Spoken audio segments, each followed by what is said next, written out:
Good morning. It's not even 7 o'clock yet. Brad and I are sitting out here having our coffee. Here he comes. Oh, hi, hon. Morning. He put in a hard day's work yesterday. Lots of manual labor, physical labor. A little bit tired. He's a little bit Tired. tired today. Used to sitting at a computer screen all day. Yeah. Is your body hurting? Yes. Okay. I'm just generally just tired. Okay.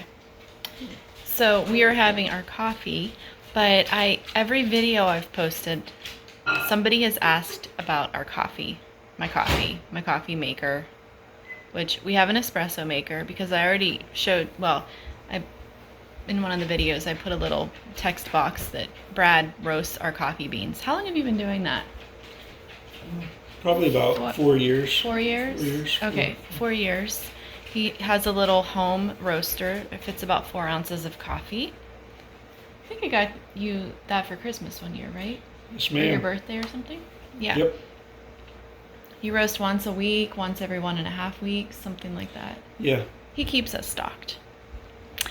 And we have a Breville espresso machine. It's like a home machine. I think it's an 870 XL. Are you serious? You know that? Yeah. 8? I just looked it up for Ty. Oh, okay. I was like, wow, we've had that. We've had that for a while. Anyway, we love it. It's good because the one we have, that model has the grinder built in as well as the steaming wand for the milk. If you want to do like a latte. So, and also Breville has really good customer service. At least they did when we had a problem with our original. That's a new one, right? Yeah. Yeah, our original unit had some difficulties like 2 months outside of, was it 2 months outside of the It was warranty? after the warranty. Yeah, They took care of it. but they ended up taking care of it and they couldn't fix our original unit, so they actually sent us a new one. So I have nothing bad to say about Breville's customer service. But anyway, that is what we use to make our drinks. We didn't even, we got rid of our like normal coffee maker a while ago, and then I ended up buying another one I think it was this past spring to have in the camper for when we go camping, because we were like, I don't know. Yeah. But anyway, we love coffee.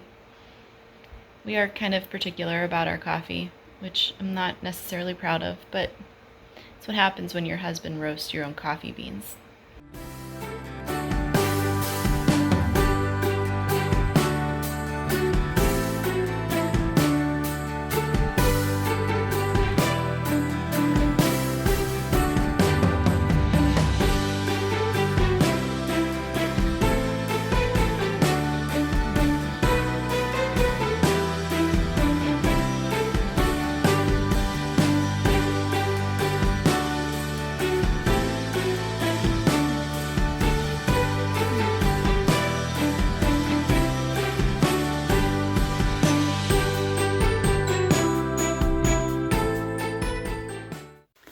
Okay, I'm opening day 5 of the Advent swap, and stand by.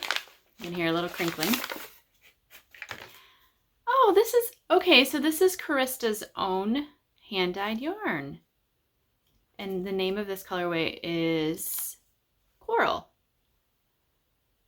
And it's like a tonal. Here, hold on. There we go. That's very pretty. This would look good in that Advent cardigan that I'm thinking about making. Oh, which I never shared that with you because I haven't bought the pattern yet. So I need to do that. I will not be making that during Advent. I can't even get the stuff done that I had originally planned to get done. So it will be something that I will make probably next year. But then I'll at least have something like a plan for my minis. Plus I already have minis that I had already purchased and just accumulated over the last 3-4 years. So yes, this is day 5. And today is Sunday, so we are actually in about 5 minutes. We're going to be heading out for church. And then today, the plan is, we will see if this happens, but the plan is for me to go out and get some pine and hemlock, and I want to just cut some holly and boxwood, and then take them into the coffee shop, and make arrangements for the tables. So, and I also need to work on the sign for the coffee shop. So we'll see how much I get done. Right now I feel really energetic, and I slept good last night, which always helps. So yeah, I don't know, but day 5, a beautiful coral color. Thank you, Carista.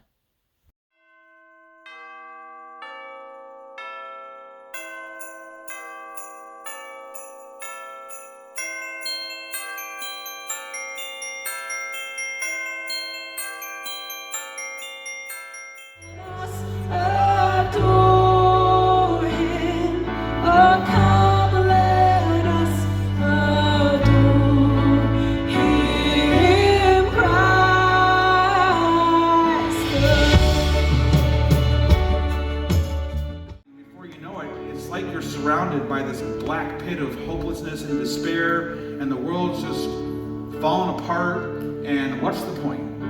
You can get there very, very fast. And so one of the ways that we get ourselves out of that is we look to the goodness of God. We look backwards to how God has been good. We look at the hope that God has brought through Jesus. We look with hope towards the future, and we recognize that while this world seems to be falling apart, it is not our permanent home. We find hope and solace in those things, and we allow that to change our perspective.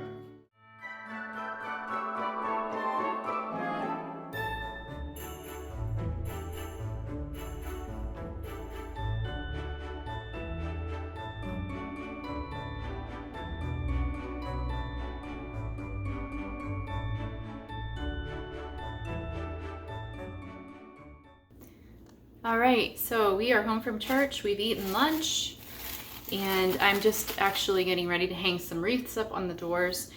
And I wanted to share a little trick with you guys with what I do to kind of spruce my faux pine wreaths up to make them look nicer. So I just have like these, they're the fake kind with the plastic or nylon or whatever it is. And honestly, I think I've probably bought these at both at the thrift stores. I learned this trick a couple of years ago, and I can't remember, it was somewhere on the internet, but what I do is after I have the wreaths hung on the doors, I will go out and cut pine, like just pine branches off of our pine trees on our property, and then I'll just tuck little pine, like the little pieces of pine into the wreath. Just tuck it in with all of the other things, and it makes it look really full, and then it makes it look like it's a real pine wreath when it's not. And so you're basically using this as a base, and you're just adding in the real stuff. And I think it looks really nice, and I'm going to show you what it looks like when it's done. But it's just, I don't know, it's nice that way. I love, like, we have a nursery nearby that sells fresh pine wreaths every season, and I already have these wreaths, these fake ones. I've had them for years, and I love the idea of having a new one. But because I am like frugal in many ways, I'm not frugal in all ways, but in many ways I think, well, it's also practicality probably, because I think I have these wreaths already, so what can I do to make them work? And so this is the perfect solution. I hang them on the door, I tuck real pine into them, they look beautiful. They actually, in my opinion, they look like they're real pine wreaths, and then they stay nice. The needles don't fall off very much because it's outside where it's cold, and so they stay good all season. So to me, it's a wonderful solution.